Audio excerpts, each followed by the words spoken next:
Call this evening's meeting to order. Tuesday, August 4th, Chambersburg Area School District Board of Directors, our Committee of the Whole meeting. If you would, please rise and join me for Pledge Allegiance, followed by a moment of silence. I pledge allegiance to the flag of the United States of America and to the republic for which it stands, one nation, under God, indivisible, with liberty and justice for all.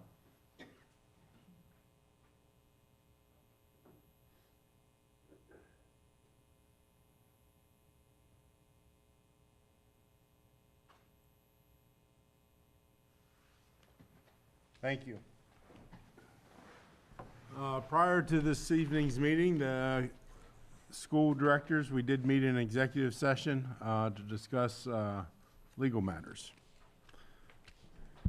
Item 2.03, order of business, AKA approval of the meeting agenda for this evening. Motion and second, please. Motion to approve. Second. Motion by Mr. Haddock, second by Mrs. Gauss. Questions? Oh, Dr. Diller? No. Who was it? I said it here, but Okay, Carl said wow. it first. All right, second by somebody, either Mrs. Gogler or Mr. McKee. Questions, discussions, revisions? All those in favor signify by saying aye. Aye. Opposed? Ayes have it, so moved. 3.01, Superintendent's Report, Mr. Bigger. Yep. Thank you, Mr. Norcross. Just a few items. Depending on where you sit, school's starting pretty soon, so welcome back. And some are excited, maybe some are not, but we are excited to have the students return. I do want to remind the families to start on these routines, start getting their children up a little earlier, detach from the technology, back breakfast, bedtime routines. So anything you can do to get the children back into reading books would be great. We don't want their first day to be an abrupt change from their summer routines. So thank you to parents for starting that process soon. For the board, on August 14th, we have our opening day in-service. It's at Cassius. You're more than welcome to attend. We start at 10, and we go through a morning informational sessions with myself, and then we break for lunch, and then we have our motivational guest speaker in the afternoon. So you're more than welcome to attend on August 14th, which is up at Cassius. It's always an exciting time to get started, and you get to see all our employees all in one spot. Another reminder to our families, the board approved the bell-to-bell cell phone limits and restrictions. That does start this year, so please work with your child about their cell phone, and it is bell-to-bell. That doesn't mean home to school is limited. It's just when that bell starts, they can't have it on them, and that's K to 12. It's been that way for K to 8 for some time. We're adding 9 through 12 as the capstone to that. And thanks to everyone for the support behind that. You're seeing across the country a lot more support for cell phone bans across the country. So we're gonna step out and give it a go. And it won't be perfect, but we're giving it a go, and I think over time we'll get it right. Last one, I do wanna thank the state. I promised I would continue to do this. They passed a budget a little late, but adequacy money was prioritized. And that continues our schools of distinction and One Trojan community. So I am thankful for the state for passing adequacy funds, which is, again, life-changing for our school district and our students. So thank you to them. That concludes my report. I am gonna ask an audible. Some of the directors found out like 10 minutes ago. I asked them to give a quick update. So Drew, Melissa, and Deb are just giving a quick update from their view for start of the school.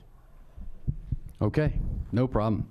Drew Nelson, Director of Elementary Education, Pre-K to Grade 3. As Mr. Bigger said, we have a lot of staff coming back, prepping their rooms early, so thank you all staff who's doing that. And I always like to say thanks to our B&G guys because they're behind the scenes making it all possible for our teachers to come back. I was at Ben Chambers today, or yesterday rather, and I swear I think some of the carpets are brand new, but I just know that they really cleaned them well. So B&G, thank you for everything. Elementary secretaries came back last week. They jumped into some professional development with our technology folks and our class dojo reps, so we're getting ready for kids to come back. Our administrators completed their AIM, the Science of Reading training, at the end of July. So our principals, elementary principals, Ms. Cashdollar, Mrs. Bennett, Ms. Breslin, and Ms. Mills all finished that Science of Reading training. It was extremely beneficial. We're planning that for our staff, K to 3, as we talked about before. We're working hard, the principals and I and others, to make sure that the PD plan that we put in place for this year on the Fridays with the new calendar is worthwhile and beneficial on every Friday, and this is a big part of it. Our reading by third grade goal, I put a letter out today, some of you may have read it over the weekend, to our staff, letting them know what we're doing, where we're at, and where our goal is going towards. I've had some positive feedback from that. Kindergarten registration right now, we have 580 kids in our Gen Ed homerooms. At the end of last year, we were at 640, which is about right. So we're roughly 60 below where we ended last year. And I'd like to put another reminder out to parents: don't wait for the buses to come by to register your kids. Please register your children now. And the last that kind of hinges on that is we've started to make those calls for students that are oversubscribed. Those are the families that are moved, so we can help balance out the class levels and numbers at all of our elementary schools. So if you hear some discussions about oversubscription, those moves have started to be made. Let's test this mic. Good evening, Melissa Cashtaller, grades 4 to 8. It's been a busy summer. I think the three of us step back occasionally and think, where did it go? We're rolling into the next year, full steam ahead. So in the spring, we updated you on almost a recap, and it's been a continuation of that. Next week, grades 6, 7, and 8, we focused on those curriculum maps this summer, had multiple departments and teachers participate in 2 days. I mentioned the revisit of the curriculum map of every course, as well as a standards realignment. So looking at those standards and talking by department on what does that look like when a student can demonstrate that they're able to do this particular standard? What does it sound like in a classroom? So we had some really strong and deep curriculum-focused work this summer, and it was time to get back to that. So we utilized our role as director and partnered with Dr. Lautenschlager to really put a focus back on the instruction piece. We wrap up those summer days next week. We have 2 more departments that will finish that process. So all departments but 3 went through that this summer.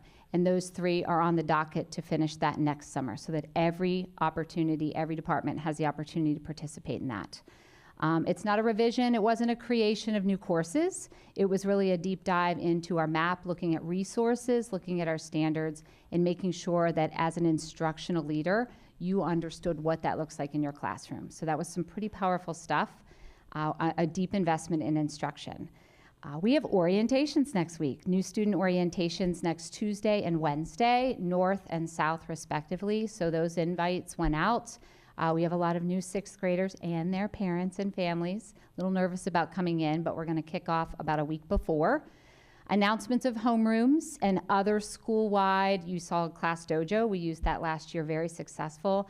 I have to gloat a little bit that Dr. Herbert and Mrs. Drake were invited to be known and awarded the opportunity to participate as an example of a case study in how middle schools have led the way with parent communication in their use of Dojo. So that was a pretty awesome, powerful thing at the end of year 1. So we will start by giving our yearly updates on the 14th, as well as our homeroom publications and announcements. Students and parents can access that next Friday ahead of our self-guided tours on the 17th. We also have the PD calendar right around the corner. The first Friday that we'll have PD is 7 days into school. So August 28th, a lot of work has been done K-12 with other directors and other departments and academic leaders in the district to create really meaningful PD that's well coordinated, a lot of moving parts coming together. So pretty powerful. You're about to see that take place. We have a new middle school schedule that we're going to launch. Faculty's ready to go with that. And you'll start to hear about the consistencies between both buildings, and that is something we've worked really hard on as a middle school team this summer. And last but not least, the building projects continued their design in the spring. We looked at the presentations from the architects, and we talked a little bit about the programming piece, but the most exciting part of that is the programming, what students are going to see beyond the design of the building. That effort is about to launch. Cat out of the bag, the collaboration of teachers in grades 4 to 8 starts this fall. So 3 years ahead of schedule of opening, they are going to begin to work as teams across grades 4, 5, and 6 at the intermediate level and 7, 8 at the middle level. So pretty powerful that we've planned and coordinated that 3 years out. I hope that teachers are as appreciative and understanding of that and kind of step forward thinking this is powerful. It's not last minute and it's well planned. So we're pretty proud of a busy summer at the middle level. And the busyness continued at the high school level as well. I'm Deborah Luffy, the director of 9 through 12. This started off, I would say, with our administrative meetings and trainings that we've had this summer to really look at different opportunities to have a better knowledge of data that we could use, both with our teacher conversations and then also diving that down for our teachers to have more meaningful conversations with our students. We had college board reps come and speak to our administrative team to talk about the SAT data and how we can access that and use that with some of our courses, along with our advanced placement teachers and the data that we can collect as a building and then also as teachers for that instruction. We also then had the IU present to us about accommodations and modifications and how to better understand what those look like in the classroom, especially since that is linked to our ATSI model. That's one. Those are some groups that have been identified. That's why we're on school improvement. And then we also had Achieve 3000, which is connected to StudySync, and that is another resource that we use in another way that our administrators and teachers can both look at data to better strengthen the instruction that's occurring in the classroom. And our last training for our administrative team will occur tomorrow with, I believe, some of the middle school administrators as well, and having some trainings on informal FBAs and positive behavior support plans for our students as well, so that we can better utilize what interventions can be happening in the classroom for our students before other interventions are needed in the building and then outside of the district. To follow along with the middle school class dojo experience, the high school, Cassius is going to be using class dojo as well, so we're excited for that opportunity. And one heavy lift that the high school staff did this summer, also with working with the content specialist, is revising the curriculum after now Cassius and both Career Magnet School are both on the block schedule, recognizing that some of the curriculum maps needed a little bit of tweaking to be more reflective of what is happening in the classroom. That occurred as well. And of course, Cassius and CMS are embracing the opportunity for the cell phone ban from bell to bell. So there has been several conversations regarding what that looks like and the processes that are going to be taking place with communication to the staff, also communication to the students, and then also the processes that are occurring within the day. So when a cell phone is out, what does it look like? And how do the teachers respond to that? And then also all the other support people that will need to respond as well. Cassius is also implementing a slightly different schedule this year where they're going to have flex time, so that's built-in time during the day for remediation for the students, but it's also time for them to do other hero lessons, link lessons for the freshman academy, and also club times. And finally, just like the other levels, we're in the midst of preparing for open houses and orientations. Next week, I think our first one starts off with the Trojan U, which is our alternative ed program that we have at the end of the building. That will be on Tuesday. Then we have CMS on Wednesday, and then Cassius on Thursday for our open houses. So we've been busy as well, and we're looking forward to welcoming back all of our students in a few weeks. We already have had band camp, and sports programs are starting up, I believe, next week. So with heat acclimation, so we're moving right along, so we're busy. Okay, thank you, directors, for your report. Busy summer, as the families have been vacationing and doing whatever. May I ask a question? Sure. I'm really interested in the specific procedures about cell phone implementation of policy, and wonder if that might be written, and we might see that sometime before school starts. So I don't want you to go into the details now necessarily, but we can certainly share with you either slides that we're going to share with the staff on opening day, or I'll be there, so oh, okay, all right, yeah. Okay. Thank you. I think it's important to note that Deb, myself, and Brian Miller was really integral in this, worked ahead and communicated that announcement. If you saw that go out beginning of July, beginning to middle of July, just to give families a heads up notice. That letter was also communicated again when we did our beginning of year mailing, welcoming all students. So they got it a second time. It'll be part of the dojo message that we send out on the 14th.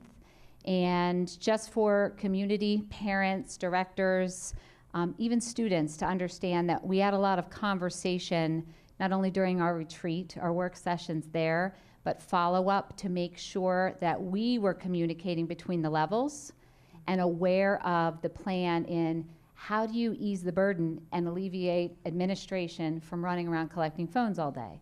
How are you communicating this? Where can we get the information? All students will have class meetings, and we'll review that again. And trying to make sure that we were also in alignment. It doesn't have to be identical because we have to consider the uniqueness of the building, but that we were in alignment with the expectations and not setting up students or parents for a huge disconnect. So we've kept each other up to date on what do the consequences look like at the middle level. Okay, well, what are they at the high school level, so that we're aware of that and don't get caught in between. Yeah, I think one of the questions I have is essentially, I use the word consequences, but it's maybe too strong of a word, but this policy only works if everybody's on board.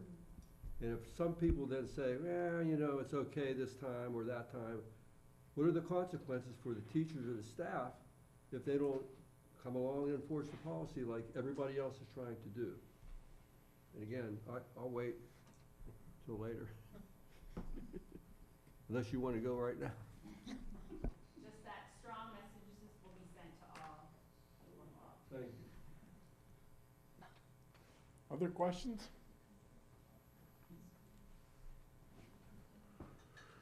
Okay, 3.02. I'm going to follow a little bit with Chris's lead as we go back to school. And my advice and caution and warning is those of you who are commuting to work and after work, you're going to start seeing school buses on the road. So be a little cognizant of that. Maybe give yourself a little extra time. And then you're also going to see, as you get closer to the buildings, students walking to school. So just be alert, be aware, give yourself a little extra time. Section 5, consent agenda items, items 5.01 through 5.21. Looks like the first 5 are all transportation related. Anything on that, Mrs. Stauffer, you'd like to elaborate on? Thank you, Mr. Norcross. Yes, just real quickly, you'll notice on item 5.04 and 5.05 that there are no attachments. I do want to point out that the Transportation Department is working tirelessly implementing the new TransFinder software and routing kids at this moment in time. We are very hopeful that we will have everything wrapped up prior to the beginning of the year. That's our goal. I'm not sure what we would do if we didn't, but we will have those on, these attachments on the August 18th meeting. Okay. I had a question about, Just 1 second, Mr. Leonard, unless Okay. it's one of those first 5. yes. It is, okay, yep, Yes, go ahead, yeah, I'm yeah. sorry. 5.01 to be exact, and it's just for my own edification there. When I think, you know, mileage range, I'm thinking, you know, how far can my car go on a tank of gas? You know, and when I see 34,000 miles as a mileage range, you know, what does that mean? Oh, I can answer that, Mr. Norcross. So that is actually, probably mileage range is not quite the accurate term that should have been there. That's the actual miles that is on the odometer of the bus. Sometimes they will send to us that it'll be between 34 and 36,000 because they're still running it if it's a bus that's in use. Okay, so that's the odometer That's the reading. odometer, yes. Oh, okay. Yeah, I'd like to get 34,000 miles on Yeah, a me bus, but too. I I'd don't go think buy that would one happen. tonight. Items 506 through 521. Mr. Bigger or anyone from the administration team, any of those items that you would like to comment on or provide additional information, then we'll I'm open just it gonna up to board highlight questions. 5.13 is just a reapproval with the correct funding source. So we already approved this. We had the wrong funding source, I believe. Mrs. Stauffer, is that correct? Correct. Okay, Everything else is fairly standard for the year. right. Board members, do you have any questions on any of these consent agenda items? You know, these will go forward at our voting meeting and be voted on in a consent agenda block. Any questions from board members? Yeah, Yes, sir. staying on 5.13, you know, and this is just a general comment when it comes to contracts, this reading support contract for 275, okay? What I'd like to see, anytime is this a renewal? No, this is the first time. It's a first-time Yeah. contract? Mhm. Okay. Well, then I'll save it for the next time There we probably have a- won't be a renewal. More than likely, once we get the knowledge, we can take it from there. Okay, so it's a one-time, okay. I don't know, do you mind sharing your thoughts on renewal? Because there'll be other contracts Well, that yeah, come up well, here. yeah, in when I was future going meetings. through the agenda, I saw there were some contracts, you know, for renewal. And what I would like to see, just for transparency and for, you know, for the board to be aware is, what the contract, what was the contract cost last year? What's the contract cost this year? You know, so we know what the increase is, you know, dollar-wise, percentage-wise. And if there is an increase, you know, is there a change of scope to the contract? You know, or is it just inflation or, you know, that kind of thing, you know? That's not a problem. Yeah, okay, thank you. I think it'd be good information, good idea. Yeah, good suggestion. Board members, questions on any of these other consent agenda items? I just have a small one, and I know it's 5.10, but this might be more for you, Mrs. Stauffer. So it's a budget transfer from caches to administration office, secondary services, but it's for the Trojan U. Isn't that really still cache's budget, or is it, why would that be a transfer from building to building if Well, it's Trojan U? So I'll answer that, and if Mrs. Luffey wants to jump in, she can. This is a transfer that's going between two different funds. Whenever we had the program at the end of the hall before, it was done by River Rock. So there was no budget in the general fund budget to support the Trojan U. Dr. Long left his position. We had a little bit of money sitting in a budget there, but it was all sitting, I believe, in the instructional, like the 1100 fund. So we're just moving it truly from an area that will help them be able to get up and started, basically. Because there were no supplies for Trojan U. Where did the River Rock funds come from? That was a grant. That was the Bipartisan Safer Community Schools Act grant, yeah. Okay. All right. That was my only question. I Right have a he- question about Yes, ma'am. 5.09.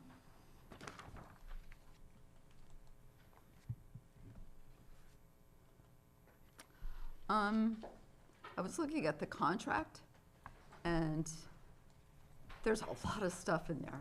So I'm curious about, students will work for a year. The contract is for a year.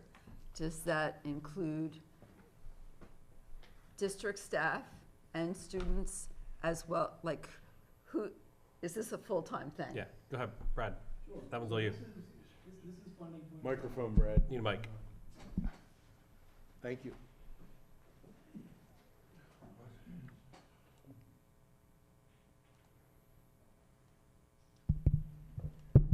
So I've been working closely with CareerLink here in Franklin County.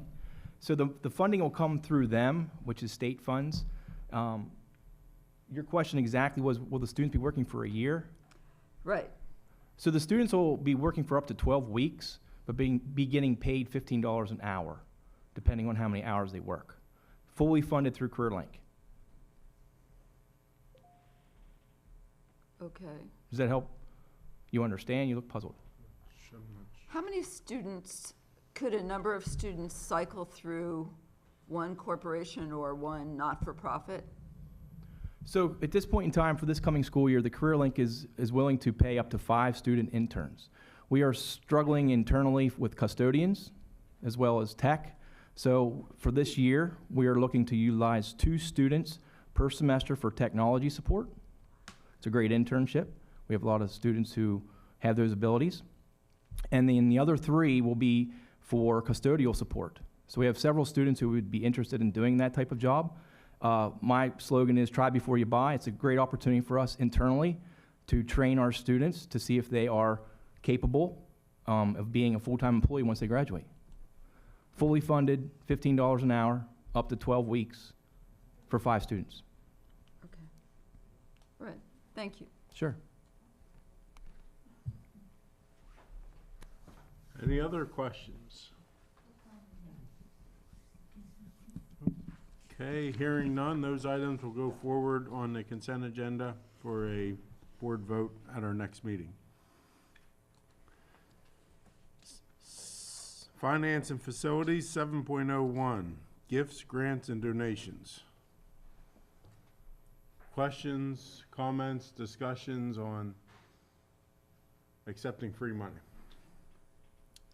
Just a thank you to the donors.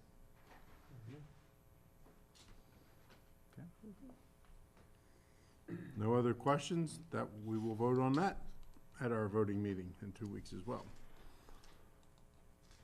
I have one question. Oh, go ahead. Back to 701. This is, on the Pictures Plus donation, that's kind of a weird figure, that amount. Is that what they would have charged to take pictures, and then they said, it's on us? No? No, if I recall correctly from that agreement with Pictures Plus, there's a percentage of the packages that they sell that comes back to the school. Okay, thank you. You're welcome. Thought that was weird. Number.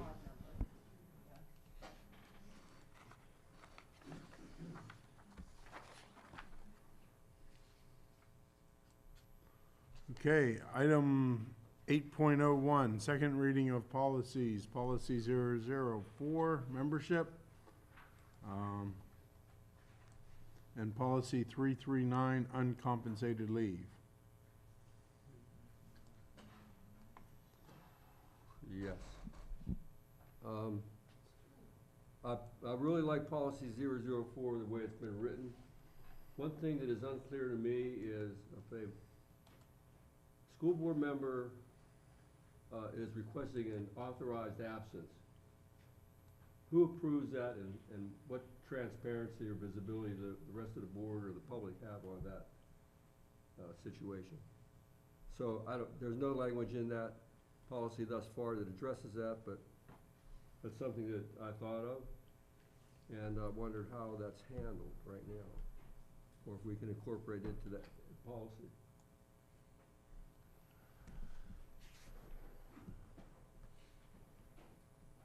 Isn't there some PSBA guidelines on attendance and? Yeah, from my memory, it's 2 consecutive meetings without reason is grounds for removal from the board. I've never heard it to be invoked, but I think that's the typical guidance school board members receive. But there's no designation as to who approves that request. That is correct. So I'm unsure how it happens around here. I don't think it's ever happened, at least not to my recollection. Has it happened since I've been here? No, I'm not suggesting it has or hasn't. I'm just asking who approves the request. To say, yeah, that's a valid request, or it's like, I feel like sleeping in tonight. I don't know. Without anybody being responsible, then no one's responsible. That's my point. Well, I think we're all responsible as elected volunteers. And I don't know, do we really need a policy to govern our own selves on responsibilities as an elected volunteer? I see several policies suggest, yeah, that's the case. Okay, I mean, it says membership or any other, that's for an election and a vacancy, but not necessarily for attendance. But I mean, I don't know what the board thinks, if we want to make policies and begin policing ourselves for something that may or may not happen, or we cross that bridge when we get to it? I can't remember. Do we have another policy that might fit under better? I think we'd have to look at what are the other policies that help to govern us. It might fit under this, but it might, I don't know. Well, I see how it's related. this, I'm not, the but, term membership is just one portion of a larger policy, right? yeah. And so there's another portion that says what an excused absence is supposed to look like. An illness or some other emergency or something or other, but it doesn't say who approves that request. And I'd like to know if there's a reason we should, have someone responsible, or some entity or some process that makes it clear. So what would that approval look like in your opinion? Well, first it would be who is responsible to approve the request. Okay. So what would that, who would that, in your opinion, who would that responsible person or parties be? This means Chris says that's not me. Well, has anybody ever requested an absence thus far on this board? Yes or no? I think there's a difference between a request and an advisement that someone's not going to be at the next meeting. And I think that's a good, I don't want to call it policy, but maybe a protocol and something that should be expected of us. Like, I'm unable to attend the next meeting because, and let Bev or someone in Chris's office be aware of that before it happens, so that the rest of the board is aware when we convene. Is that an approval or is that an advisement? That's an alternative. All I'm saying is I believe the policy says an authorized absence, and it specifies what may be authorized. If something's authorized, that means someone has to authorize it. I want to know who that person is. Who would you recommend that person be? I would say the president of the board, personally. Okay. If anybody has any other ideas, I'm happy to hear them. I mean, it doesn't make sense to have it be one person. Chris already said not it. Well, So then I get informed, but again. it's the president, either that or you have the whole board voting, and I don't think that makes sense for what we're talking about, so. Well, just basically, if you're not attending a meeting, I usually let the superintendent know. I don't call the board president or vice president, I just let them know.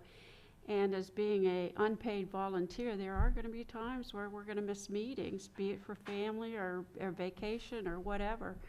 I don't know if it's necessary. Usually if becomes a chronic problem with somebody not coming to the meetings, it's usually addressed, but I've never seen anything where it's been an authorized, I mean, we're elected volunteers.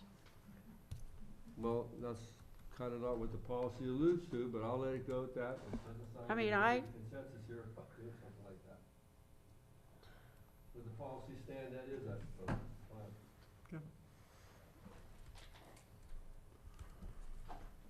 All right. So back to the agenda item, second reading on the policies as presented. Questions, discussions? Not, we'll vote on those two as presented.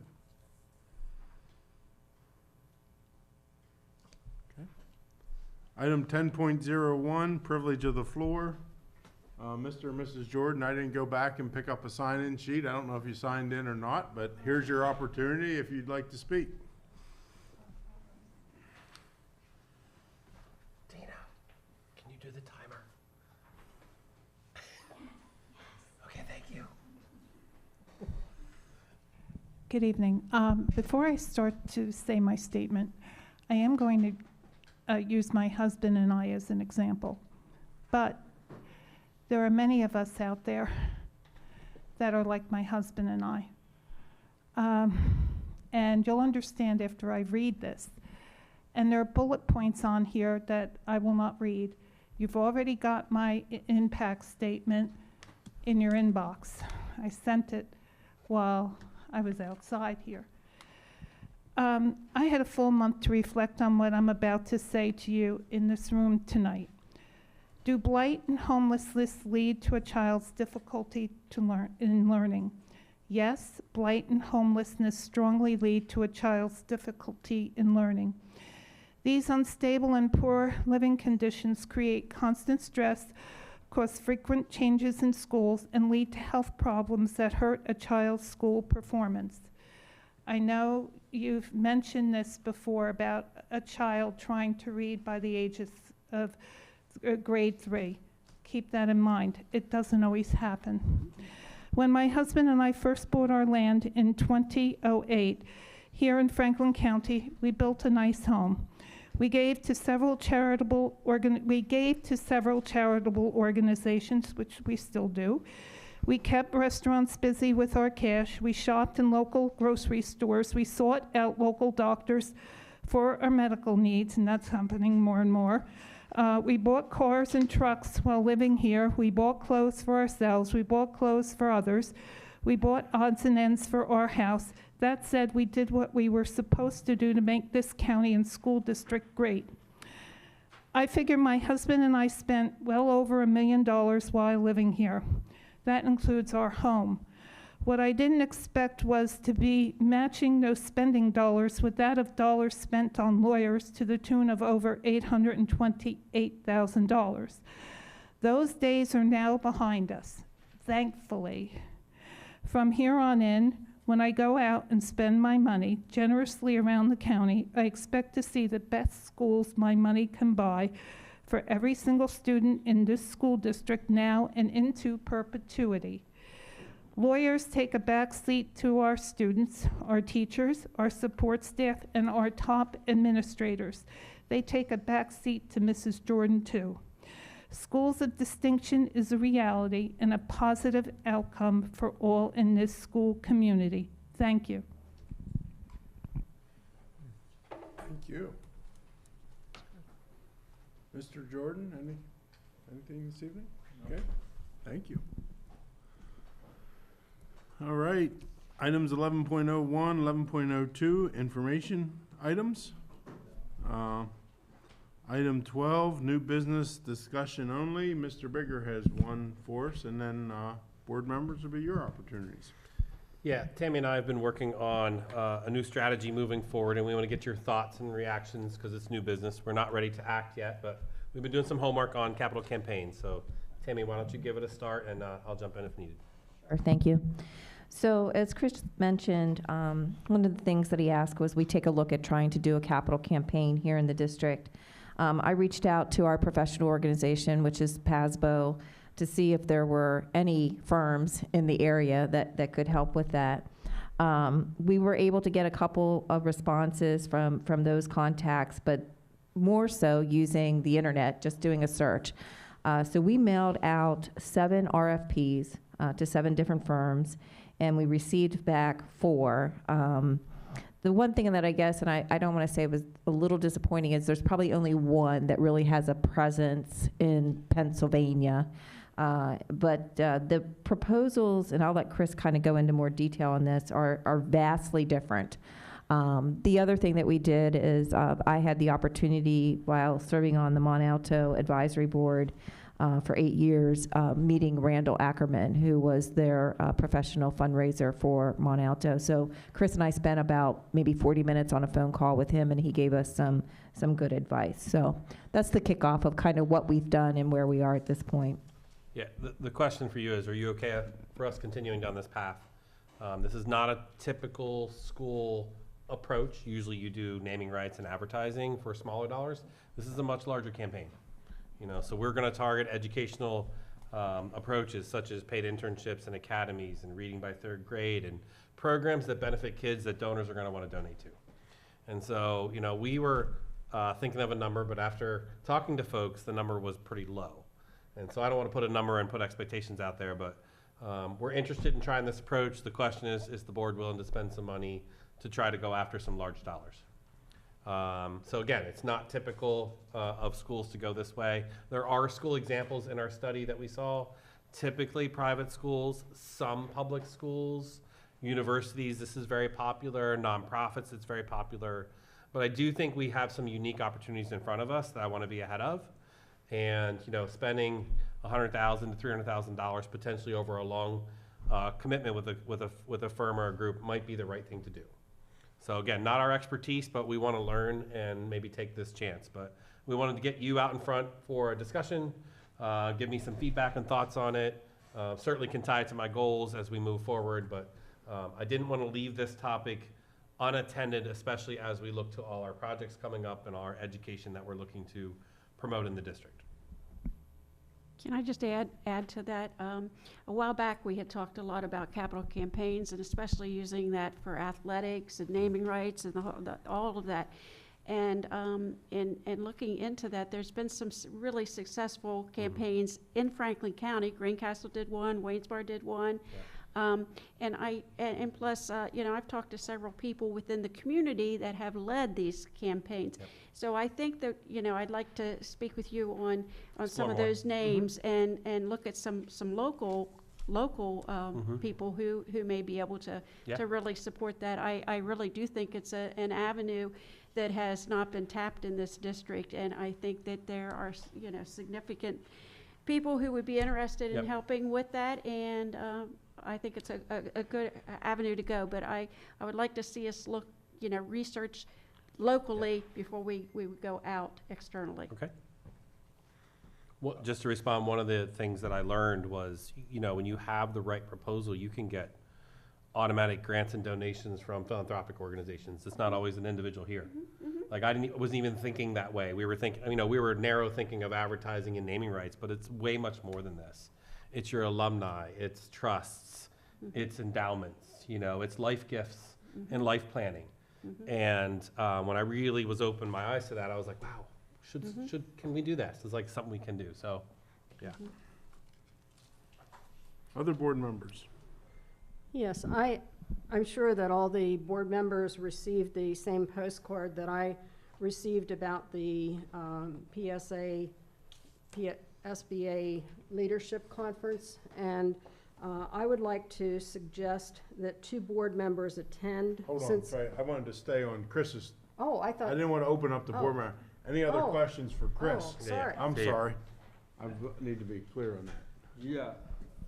So I'm really unclear as to, when you say reaching out beyond our local area. So if we have someone we know that's in a kind of a high level in a college or university. Sure. Is that the kind of people you know? Sure. Yeah. Well, you got I'll use high name profile names, but Bill and Melinda Gates Foundation, the Wallace Foundation. You get the right proposal and you get the right approach for education. And if we said to them, look, we'd like to have all our students, and I'll use Mr. Ocker's work and Mrs. Luffy's work, to experience an internship in an academy before graduation, and it guarantees they're going to have that work experience, people might fund that, you know, rather than just asking for money to put on a sign. If we're committed to the reading by 3rd grade and we start seeing that progress and they want to be a part of making sure every child has access to high quality X, Y, and Z, they might support something like that. And so when you look at the facilities, there's opportunities for, you know, nature walk trails on our 76-acre campus out at Green Village. Someone might want to put that in for us or donate to those causes. What we learned was matching what people would donate to, not predetermining what that is. So you get out there and say, here's where we're going, and find people that are interested. Whether it's a grant, a philanthropic donation from a organization, or an individual donation or endowment, those are all options. And what they showed us was a pie chart of where the major donations come from. And when you go down this path, again, we're learning this path. And it's beyond what my experience in Littlestown was. Hey, we're gonna raise $500,000 to support X, Y, and Z. We did that. It was great. You know, we all feel great about that, but you know, it ended there. And so this is a much larger and broader approach for a long-term commitment. And I think what we learned was people want to donate to something that reoccurs every year, and they can see that it benefits a child directly. You know, and that's why I use the paid internship example. If you want to support paying students to have an internship before graduating high school, they know they're going to support 20 kids or 50 kids.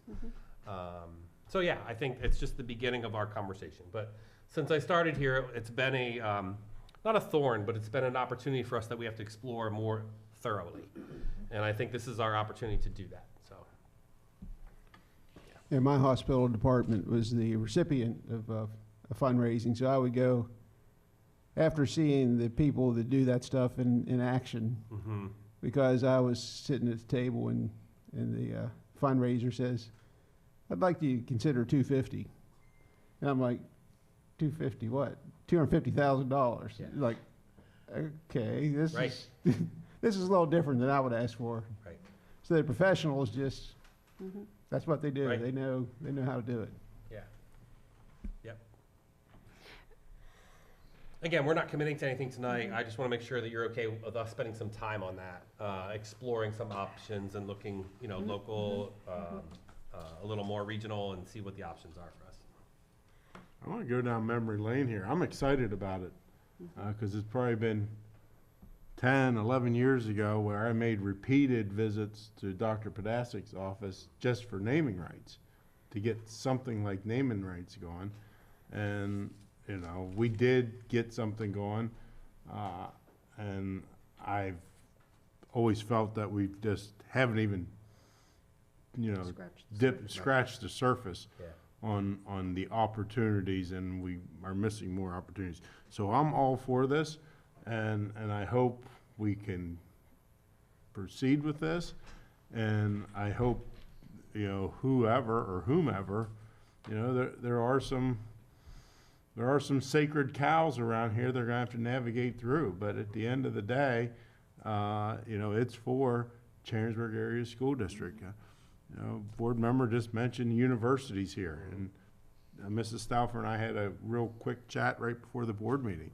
You know, I'm very familiar with the foundations at universities, and these foundations at university, that money goes right back to the university, not to whatever mission the foundation wants it to go to. You know, it's a university foundation. It goes to the university. So, yeah, I'm all for this. I'm excited for this opportunity, because I think there's a lot of low-hanging fruit, and then there's a lot of real ripe fruit that's up high, and we need someone who can go get it for us.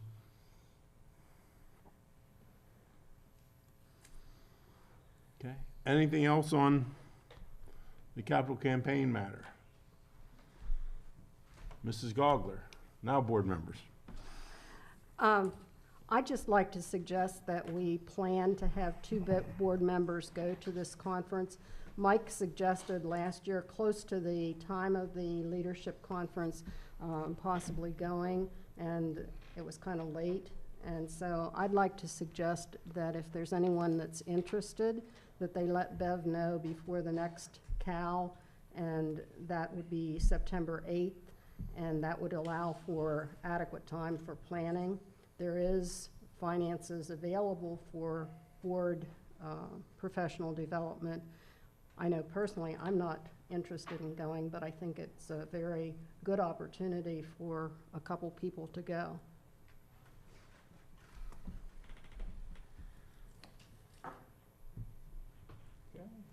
Or other items, board members. Yes, I have one. So I gotta give you a minute of background. I went to a few borough council meetings recently, and the first one I'll refer to was, I was almost dumbfounded about the misinformation or disinformation of one of the board members. And the following the meeting, the council, I attended again, and I put out the information that pertained to correcting the errors in someone's thinking, that we have not been raising taxes. In fact, the last 4 years, we've decreased taxes, and on and on. And yesterday, I went to see the gentleman that I criticized specifically for the misinformation he was dealing with. And I actually apologized. I said, what I said was true. I said it was necessary, but I could have been kinder, and I wasn't as kind as I could have been, and I apologize. And we had a very long conversation after that. And he said, you know, there's been a schism between the borough council and the school board for years and years and years. And I said, you know what, it's silly because we have so much in common. And when I look at this brochure that Brad sent out. This is the kind of stuff they need to know about. And any one of the staff can do it much better than me, to go up there to a board meeting and explain to them. They don't seem to come here. I never see them here. I never seen them at public meetings that Chris has had, unless they're in disguise. But I'm just suggesting maybe we ought to go to them, let them know what's going on, so we won't have this, you know, conflict every time there's an issue that pops up, when probably we have a lot in common with trying to get to a solution. So I don't know how that might work. I don't want to obligate Chris or Brad or others to night duty, going to board meetings again, but I already offered to them to go present per their request at the borough. And so they're looking for some time to carve out. Go ahead, Brad. Also, thank you, Mike, for recognizing the pamphlet. This pamphlet will also go to everyone who attends next Tuesday morning's chamber breakfast. So there will be a possibility of 400 to 500 different businesses from our local area.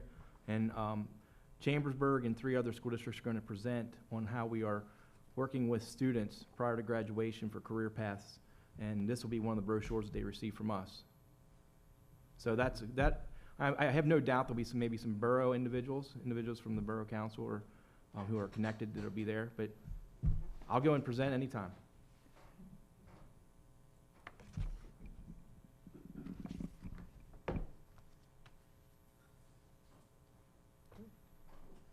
Other thoughts, comments?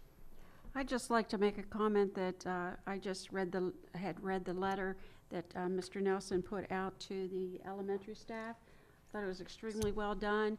I really like how we're highlighting all the wonderful things that he is doing with his staff, and we're on a good path, a wonderful path for the K-3 program. So thank all your staff and everybody that's really putting the effort into it. It was extremely well done. Absolutely.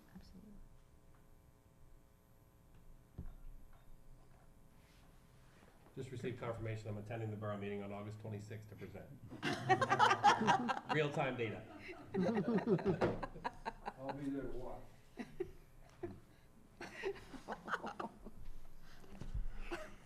Okay. No other items? Meeting's adjourned. Thank you. Thank you.